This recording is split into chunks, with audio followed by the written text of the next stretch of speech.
ছিলেন ধর্ষণের প্রতিবাদ করতে। আমরা সব সময় এটা শুনে এসেছি ধর্ষণের টিপিক্যাল ভিকটিম যারা থাকে তারা টিনেজ বা হচ্ছে আর্লি এজে যারা থাকে, কিন্তু এখন আমি বলতে চাই একটা 3 বছরের বাচ্চাও সেফ না, একটা 63 বছরের মহিলাও সেফ না।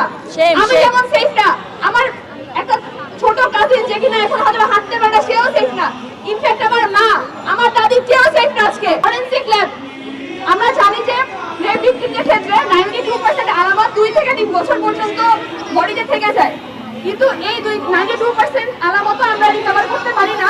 তার কারণ বাংলাদেশের ফরেনসিক ঢাকার ফরেনসিক ল্যাব হলো শুধুমাত্র 2টা।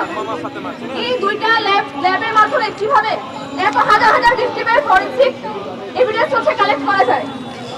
ডাইনিক্লেশন নামে একটা জিনিস আছে, ডাইনিক্লেশনের ক্ষেত্রে বলা হয় যে কোনো মৃত্যু পথযাত্রী কোনো ভিকটিমের ক্ষেত্রে সে যে স্টেটমেন্ট দেয় সেটাকে সত্যি হিসেবে